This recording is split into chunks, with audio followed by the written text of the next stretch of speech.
आज की इस वीडियो में हम आप लोगों को बताने वाले हैं R S. Agarwal math class 7 chapter number 1 exercise 1B का क्वेश्चन नंबर 7। तो चलिए बिना किसी देरी के इस वीडियो को शुरू करते हैं। क्वेश्चन नंबर 7 है फिल इन द ब्लैंक्स। अब यहाँ पर क्या करना है, ब्लैंक्स फिल करना है। ऑफ कोर्स इसमें क्या समझाने लायक है। -13 + 27। अच्छा, हमने एक प्रॉपर्टी पढ़ी थी। कौन सी प्रॉपर्टी? हमने प्रॉपर्टी पढ़ रखी थी एसोसिएटिव प्रॉपर्टी। एसोसिएटिव प्रॉपर्टी क्या कहती है कि अगर a + b + c है आपके पास, तो आप क्या कर सकते हैं, या तो पहले a और b को ऐड करो, देन c को ऐड करो। ऐसा भी हो सकता है कि आप a, b और c में पहले b और c को ऐड कर लीजिए, देन a को ऐड करिए। ऐसा भी हो सकता है कि a, b और c में पहले a और c को ऐड कर लीजिए, देन b को ऐड करिए। तीनों से आंसर सेम आएगा। This is associative property, right? तो एसोसिएटिव प्रॉपर्टी का ही यहाँ पे यूज करना है। अब एक बात बताइए, मेरे पास 2 + 3 + -7 है। ऐसे मैंने इनको साथ में लिख दिया, ये देख के घबराना नहीं है। मैंने इनको साथ में लिख दिया, मतलब मैंने 3 और -7 को पहले ऐड किया, देन 2 को ऐड किया, राइट? अगर मैं इसको ऐसे लिखूं तो 2 + 3 + -7, ऐसे लिखो तो कुछ गड़बड़ है क्या? नहीं, पहले मैं 2 और 3 को ऐड करूंगी, देन -7 को ऐड करूंगी, मेरी मर्जी। आएगा तो दोनों से आंसर सेम ही। करके देखिए, 2 प्लस क्या आएगा यहाँ पे, -4, 5 - 7, 2 - 4, 5 - 7 क्या आएगा, -2, एंड इधर भी क्या आएगा, -2 -2 दोनों से बराबर आया, एक ही आंसर आया ना। तो वही चीज है, कैसे भी करिए, किन्हीं भी दो का पेयर बना के सॉल्व करिए, आंसर तो सेम ही आना है, राइट? तो देखिए यहाँ पे क्या है, माइनस, देखिए ये लगा है आपका कर्ली ब्रैकेट। क्या लगा है? Curly bracket. अब अगर आप देखेंगे तो -13 और 27 को साथ में कर दिया, मतलब -13 और 27 को पहले ऐड कर दिया, देन लास्ट में छोड़ दिया बेचारे -41 को। यहाँ क्या किया कि -13 को अकेला छोड़ दिया। देखिए कर्ली ब्रैकेट यहां से लगा है ऐसे, मतलब कि 27 को साथ में लिया, जो कि ये रहा, और साथ में यहाँ क्या होना चाहिए, तो 27 के साथ यहाँ -13 था, तो यहाँ पर भी तो -13 ही होना चाहिए ना। यहाँ पर भी अगर आप देखें तो -13 ही तो होना चाहिए, और क्या होना चाहिए?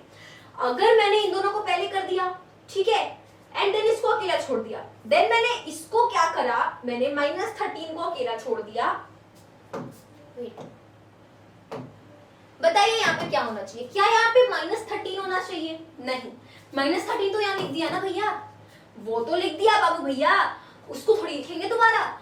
क्या बच रहा है? देखिए -41 बच रहा है। पहले इस -41 को अकेले किया था, इन दोनों को साथ में लिया था, अब इसको अकेले कर दिया, तो इन दोनों को साथ में लेना पड़ेगा, है ना? यानी कि A, B और C में पहले A, B को साथ में लिया था और C को अकेला कर दिया। अब अगर आपके पास क्या है, A, B और C है, और अगर आप B और C को साथ में ले रहे हैं, A को अकेले कर रहे हैं, है ना? तो देखिए क्या करना पड़ेगा, A आपका क्या है, -13 है ना, वो अकेले हो गया। B और C को तो साथ में होना पड़ेगा। B क्या है, 27 है, वो लिखा हुआ है। C क्या है, -41 है, यानी कि यहाँ आएगा -41।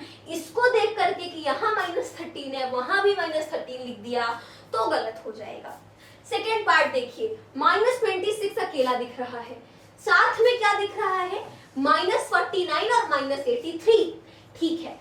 अब अगर आप देखेंगे तो यहाँ -26 और -49, -26 और -49, -49 और -26 को ले लिया गया है साथ में, बचेगा क्या, -83 ऑफ कोर्स। तो यहाँ पर क्या लिखेंगे, -83 लिखेंगे। सिमिलरली 53 को अकेला कर दिया। अब यहाँ पर देखेंगे, नहीं अकेला नहीं किया, 53 को और -37 को ऐसे लिख दिया, like this is A and this is B। अब आप बताइए कि ये हो गई आपकी कम्युटेटिव प्रॉपर्टी, जिसमें A + B लिखो या B + A लिखो, बात तो एक ही है। 2 + 3 करूं तो भी 5 आएगा, 3 + 2 करूं तो भी 5 आएगा, 2 × 3 करूं तो भी 6 आएगा, 3 × 2 करूं तो भी 6 आएगा, है ना? तो यानी कि अगर 53 यहाँ पहले लिख दिया है और -37 बाद में है, और अगर यहाँ -37 बाद में लिखा है तो उसके पहले लिखा है, तो बाद में क्या होगा, 53 होगा। याद रखिएगा यहाँ =2 का साइन लगा हुआ है। नेक्स्ट देखिए -68 प्लस -76, तो मैंने 68 बाद में कर दिया तो -76 पहले आ जाएगा, सिंपल सी चीज है। -72 प्लस, यहां से थोड़ा सा लेवल अप है, -72 प्लस -72 में मैं क्या जोड़ूं कि मुझे -72 ही मिले, समझ आ रही है आपको बात? -72 में मैं क्या जोड़ूं कि मुझे -72 ही मिले, कुछ नहीं। -72 में क्या मैंने कुछ अलग हुआ है? नहीं, -72 ही आया है।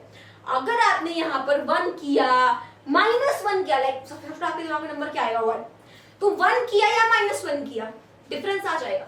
लाइक 1 किया सो यू विल गेट -71, -1 किया तो यू विल गेट -73, एंड वही सेम नंबर मिल रहा है, तो क्या कर लिया होगा, क्या किया होगा? कुछ नहीं किया होगा भाई, कोई छेड़खानी नहीं की होगी, मतलब कि -72 में क्या ऐड किया होगा? कुछ नहीं मतलब 0, ठीक है। माइनस एंड देन -83, अब ये तो ब्रैकेट खोलना है बस, माइनस और माइनस प्लस, तो ये आ जाएगा 83। -60 माइनस, अब -60 में से मैं क्या माइनस कर दूं कि मुझे -59 मिल जाए? अब देखिए ये सेम था लेकिन ये सेम नहीं है, क्या है? कम किया गया है। कम कैसे होगा? अगर मान लीजिए यहाँ आपने प्लस कर दिया, लाइक हम -60 में से 1 घटाएंगे, दिमाग में तो आपके यही आएगा कि इससे ये एक कम है तो एक घटा देते हैं, लेकिन जरा गौर फरमाइए कि -60 और -1 करने पर आपको क्या मिलेगा? आपको मिल जाएगा -61, क्योंकि -60 और -1 माइनस प्लस होता है एंड माइनस का साइन लग जाएगा तो -61 आ जाएगा। हमें तो -59 चाहिए, तो यहाँ पे इसको माइनस करना पड़ेगा। जब आप 1 को -1 बनाएंगे तो माइनस और माइनस प्लस हो जाएगा, तो -60 + 1 -59 आ जाएगा, तो यहाँ पे होगा -1। -31 में क्या जोड़ूं कि -40 आ जाए?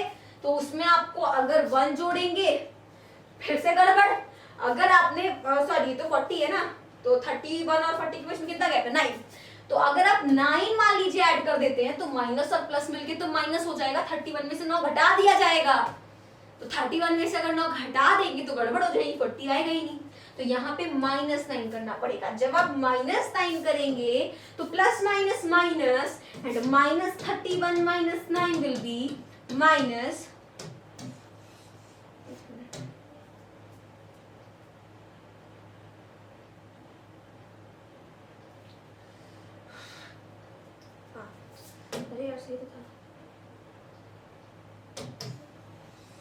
तो जब यहाँ माइनस होगा तो ये -31 प्लस माइनस 9 इक्वल टू क्या आएगा? माइनस माइनस प्लस, 31 और 9 40, साइन माइनस, तो -9 ही रहेगा, ठीक है।